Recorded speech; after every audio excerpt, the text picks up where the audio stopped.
All right, guys. Welcome to the Smoke Break Podcast. We have an amazing interview here for you today.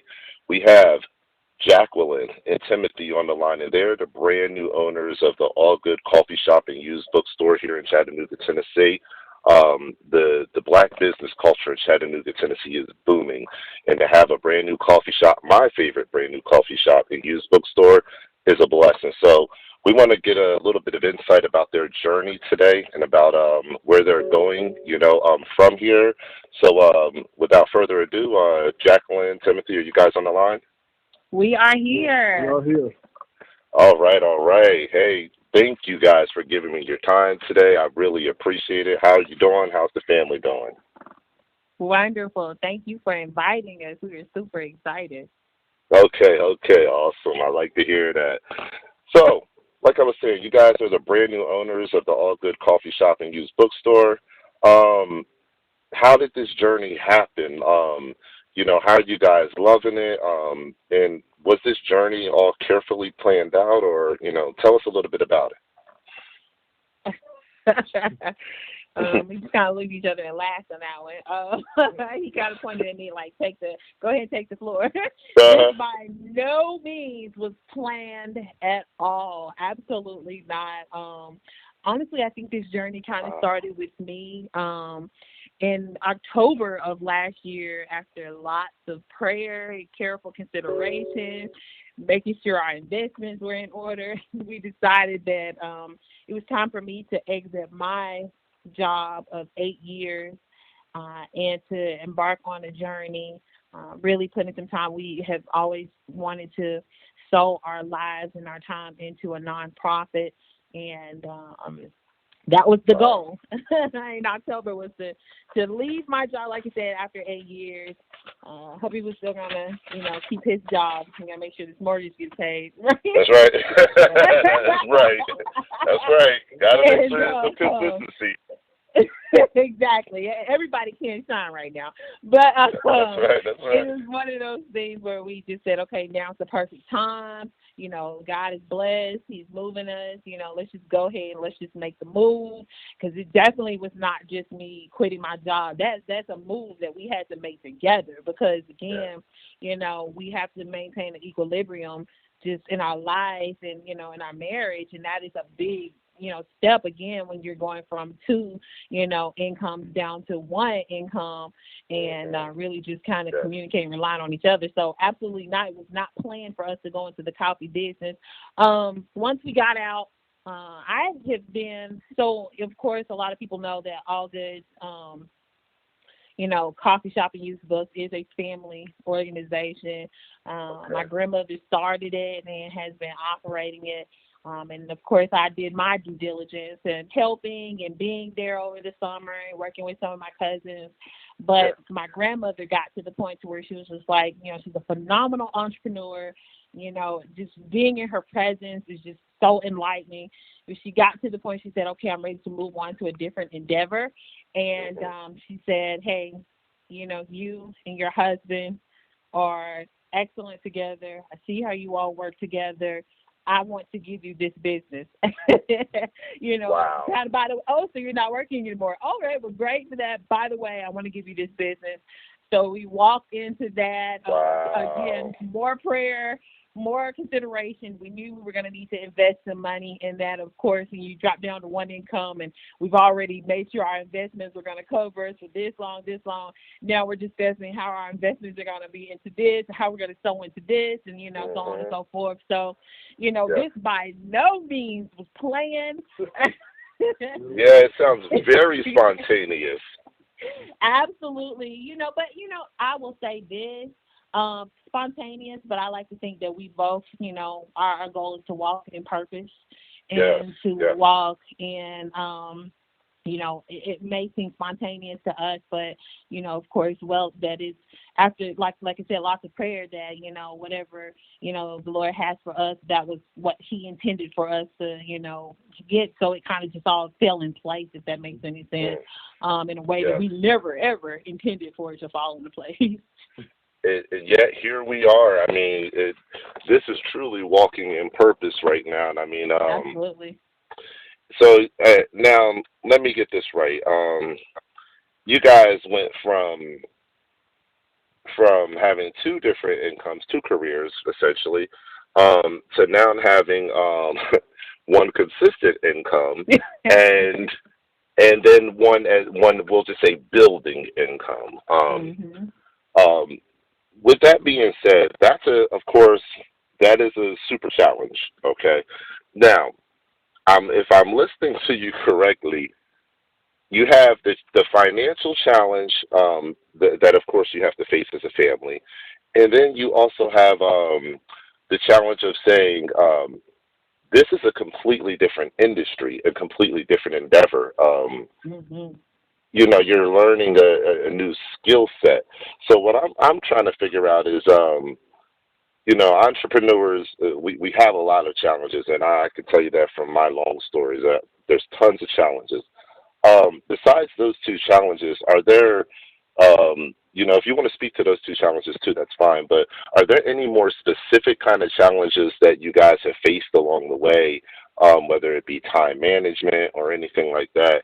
And in facing those challenges as you're climbing the ladder of becoming entrepreneurs, how are you guys facing those together? What kind of strategies are you guys using to make sure that a challenge doesn't become a setback?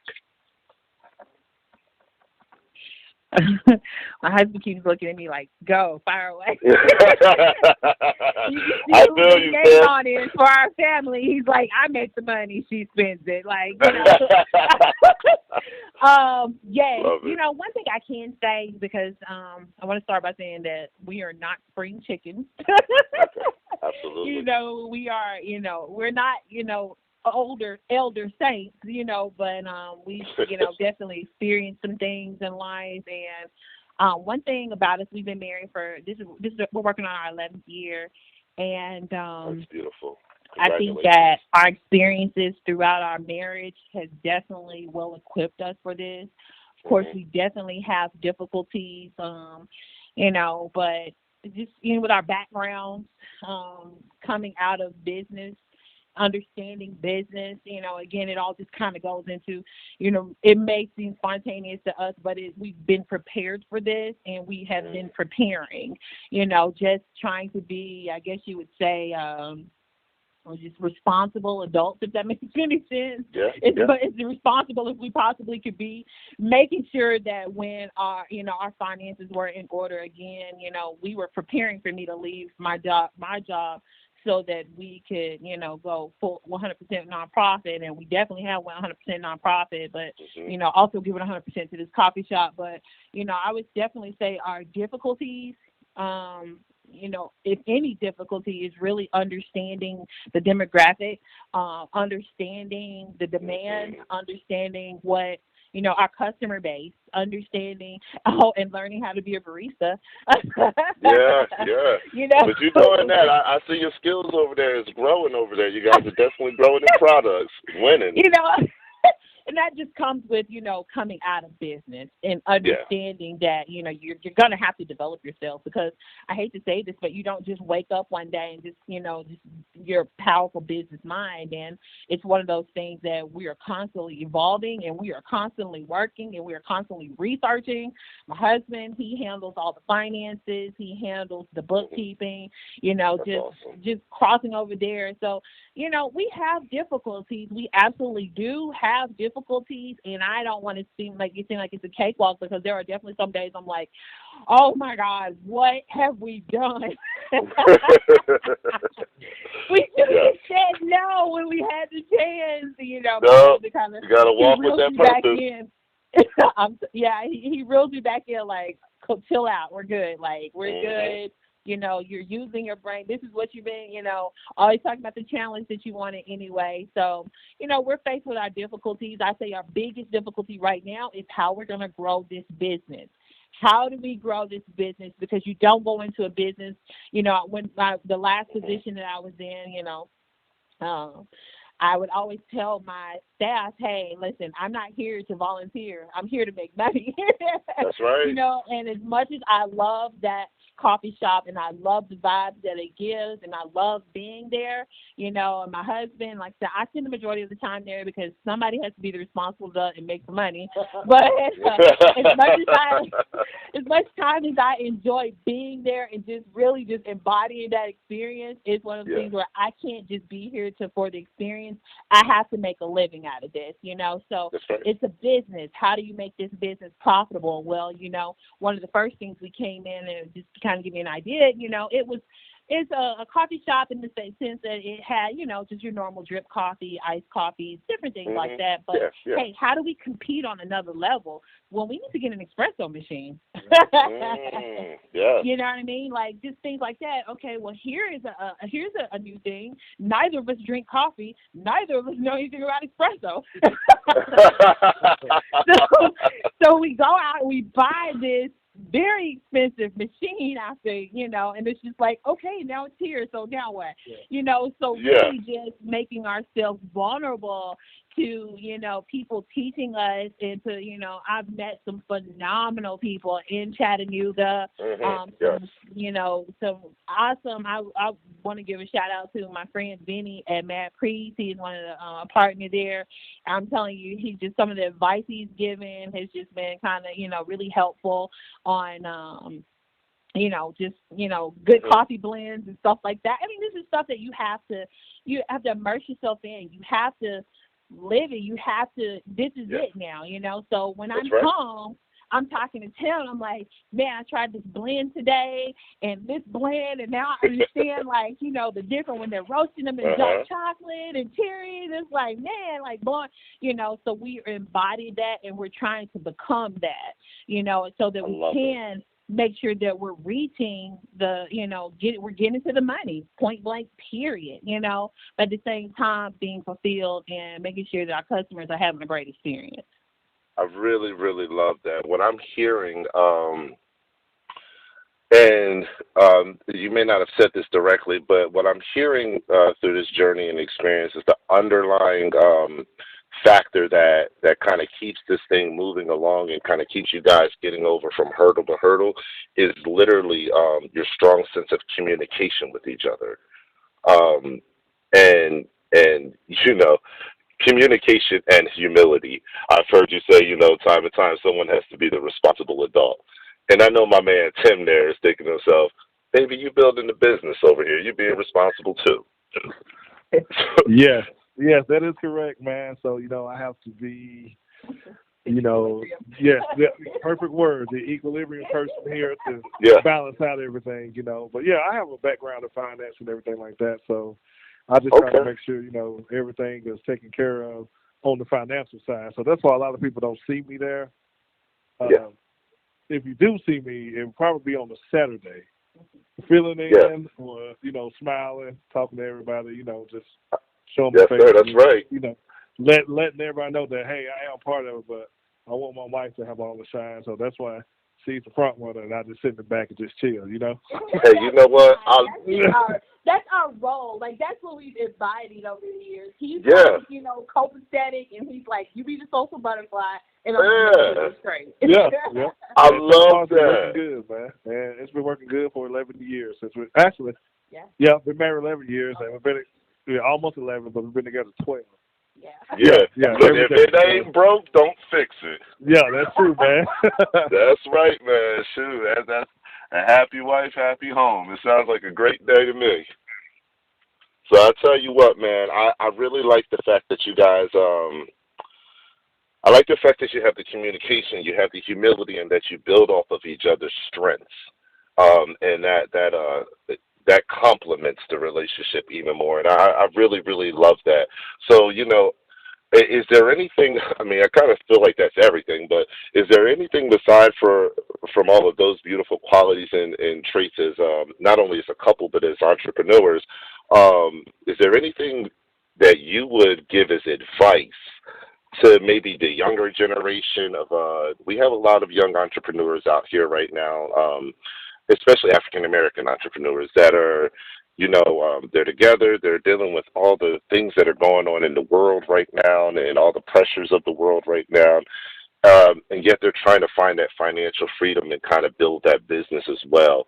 Whereas you guys, as you were saying earlier, hey, we're no spring chickens. We've had to learn of our life experiences and to get to this point to be able to face these challenges. Um, is there any advice you can offer to the younger generation on how they can keep their relationship strong, to exemplify the same levels of humility, of communication, and how can they kind of, what can you give them to catapult them in the right direction? I mean, if I can just put emphasis on anything, it is communication. One thing I can say that you just never know. We can anticipate, we can hope, and we hope that we pray that we spend the rest of our lives together. But right. One of the things is while we are together, and while we are still anticipating our future, Right. you know what I mean. You know what I'm saying. So it's one of those things that communication is the key, and I would definitely say being vulnerable enough with each other to have that constant communication, whether it's I'm angry, I don't want to talk about this right now, or I am extremely happy and I want to talk about this right now, or being vulnerable enough to take the feedback and understanding in the partnership that, hey, we might not always be on the same page about something, but how can we sit down and figure out how we can get on the same page, about this situation. And it might take a few arguments. It might take, Tim being in the doghouse a few days. But he just got out the doghouse. Just want to say that. But it's being vulnerable enough. Hey, Tim doesn't sound like the type of guy that can stay in the doghouse too long. That's a good gentleman right there. No, he's a smooth comedian. That was all. But it's one of those things that it's just being. If I can say anything, being vulnerable enough, and and even vulnerable. I like that. Being it's specifically for us as a couple, and not just with AllGood's, the coffee shop, but we do have other business endeavors that we are working on and that we are currently in as well, and really just understanding the boundaries and knowing again whose strength is what and whose strength is not what. And again, I tend to be that person is like, I want to do hands-on, be on everything, do everything, but have to take a step back and saying, hey, I trust my spouse enough, or him saying, I think it takes a lot for him to say, hey, I'm going to manage this money. I know she can manage the money, but I'm going to manage this money, and I'm going to allow her to do what does good for her, what does good for us. Sense. And maybe vice versa, saying I'm going to let him step up and do this, our finances or whatever it might be, really our legal aspects of it, because it's more than just our finances. He handles all our legal, everything. He's the one that's like, oh, we own a coffee shop now. Okay, Jacqueline, got to get some insurance on this just in case somebody burns their hands. That's right. Somebody has to. We have to work through these things and talk through these things together. I would say being on the same page. I always say, everyone that's for you is not with everyone that's with you is not for you, And I think a lot of times, whether it be in a marriage as a partnership or just a friendship as a partnership, a relative that you're going in business with, you got to understand that sometimes you have to put those relationships aside and really and see if you and that other person are really walking on the same accord, And that makes sense. I will say that there are a lot of couples that are not on the same accord, just in life, and it comes with trial and error, that's for sure. Wanting to be on the same page, that's for sure. But I think also what you were saying as far as the biggest thing that I'm taking away is this concept that I think would, and I want to focus on, I don't want us to lose this, so I'm sorry to interject there, but I don't want us to lose that one concept that I think a lot of the younger generation may have a challenge at understanding, and that's vulnerability. That's a big word. It's a big word, and it's a big jewel that you gave us today. That vulnerability through communication is something that I believe provides for the avenue for much greater things such as respect, and humility and things like that. So I really like the fact that you guys are vulnerable to, towards each other during this journey, and that you're kind of, again, like I said, building off of each other's strengths. And I also really appreciate the fact that you're taking the time to pour all of this into my audience. I know that the listeners of the Smoke Break podcast are definitely happy to hear a couple like this. Speak to them as far as what their trials and tribulations and experiences have been. I do have another question for you. I have like maybe two more questions. One of them is this. You guys are taking the time out from your busy family life, your busy business life, to have this interview and to kind of pour into other people. I've heard you mention your grandmother earlier as being the original owner of AllGood Coffee Shop, and I've had the honor of getting to meet her, and she's an amazing lady. What I'm trying to figure out here is who has poured into your life. I know your grandmother has, but when you talk about the business world and just in general in life, who has poured into each of your lives, respectively, that would have you, that you can reflect back and say, hey, you know what? I'm grateful I had this person in my life. I was able to learn something, and I carry that with me to this day. He's looking at me like, you go first. I'm like, my goodness, they're going to think I'm been talking about this out. I like to stop. I will start. I will definitely say we definitely cheated when it comes to this specific business. Now, as far as walking into it, again, we have our challenges, we have our difficulties, but, I just think for my grandmother to pour that blessing into our lives, to say, hey, I trust you enough that I want to essentially pour my legacy into your life, and I want you to, continue to grow it and to continue to develop it. Just having that sense of like responsibility can be just a little heavy sometimes, but thankful for, that opportunity by far. Professionally, I have always been surrounded by entrepreneur women, strong women, independent aunts, my mother, my parents, they owned and ran a business for several years. And, just some of my business mentors throughout just my career period in the corporate world. I would say, just a number of people, but it just all goes back to being vulnerable enough to just accept the feedback, and being, open enough to redirect yourself when needing to redirect yourself to make sure that you head down a successful path. Oh, sorry, my dogs are barking. Oh, no, you are absolutely fine. And listen, nobody even hears that anymore on these podcast interviews, mainly because we're all living through coronavirus and everybody is still home. Yeah, I've got two little barkers. But just like I said, being vulnerable enough to get through that. But I got to go check on the little one, so I'm going to give this to Tim. It's his turn. Okay, go ahead. Okay, all right. It's good talking to you, Jacqueline. Hey, listen, this is all I wanted to do here, Tim. I just had one last question for you guys. Wanted to thank you, first of all, for coming on the Smoke Break podcast and being with us today. I just want to know, I know you guys, this is a new endeavor, AllGood Coffee Shop and Used Bookstore. But are you guys taking this endeavor to the next level right now, or are you just kind of focused on making sure everything is steady and stable? And, if you could just give us a little bit more insight about that. I did hear you guys refer to other businesses earlier. Is this catapulting into something else possibly?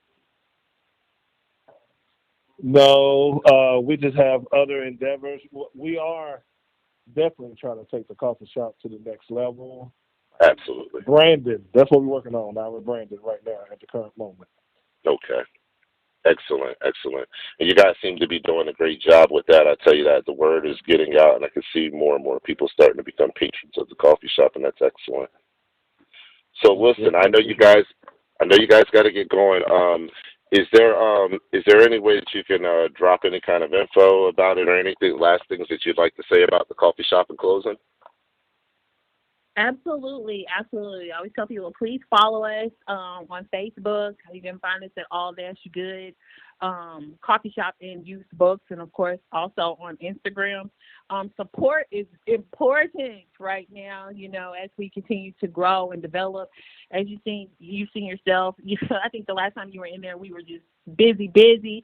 And, we're definitely appreciative of that. We love everyone that loves our family because, again, the bookstore is a family organization. And though we may own it legally, it is definitely our family. Right. We're all involved in, the input and the development. And, we're just excited about what we're trying to implement and the direction that we're trying to move in. Like my husband said, branding is very important to us right now, and making sure that we brand it and continue to, again, maintain the legacy that my grandmother has, put and I placed in our hands, and just making sure we maintain the integrity. Most importantly, the integrity of that business. Like I said, it is very important in the Black community. It's Black owned. The neighborhood that we're in is a beautiful neighborhood. A lot of people trying to say that, it's a bad neighborhood. It's this, but up and coming. Exactly, up and coming. It's one of the things, someone who actually grew up in the neighborhood, I see the beauty in the neighborhood and can, just love the residents of the neighborhood. And it's one of those things that we love being there. And it is just important, again, that we maintain the integrity of what we tried to do, what my grandmother started, and what we are going to, finish until it's, moved on. Eventually, we want to definitely open up other locations. Yeah. Absolutely. Man, I love that. Oh, so other locations eventually, that's going to be, in discussion. That's going to be in the pipeline. Absolutely. It's very important that, what we have brought to this community is, this is a predominantly African-American community. So having a bookstore, a coffee shop, that definitely brings something different, bring something different to our community. And we want to keep that going. We want to put others in other African American communities and really just allow that to kind of be, a jewel. Absolutely. Well, listen, I thank you guys so much for these beautiful insights tonight into everything you guys are doing, at All Good Coffee Shop and Used Bookstore. Guys, if you're listening to this podcast right now on whatever platform you're listening to it, whether it be on Apple, whether you're listening to it on Spotify, on Anchor, YouTube, wherever you're listening to this show at, I want to make sure that you guys type into Google when you get done, All Good Coffee Shop and Used Bookstore at 2420 Glass Street in Chattanooga, Tennessee, 37406. Again, that's All Good Coffee Shop and Used Bookstore, 2420 Glass Street, Chattanooga, Tennessee, 37406. Type that into your Google there and make sure you leave them some love and just let them know how much you appreciate what they're bringing to the community and how much we just want to continue to uplift and support all of their efforts here in the community. With that being said, guys, thank you so much. Many blessings to your business, to your family, and let me just throw this in there. Maybe I can get you guys to come on in about, I don't know, somewhere between 6 to 9 months from now to see kind of where the coffee shop has grown to. Absolutely. I love it. I love it. Well, with that being said, guys, I'm excited for everything you guys are bringing us, even through coronavirus. You guys are just, trucking ahead at full speed. So I'll be excited to talk to you again in the future, and you guys have a blessed night. You too. Thank you so much. All right, no problem now. Bye-bye.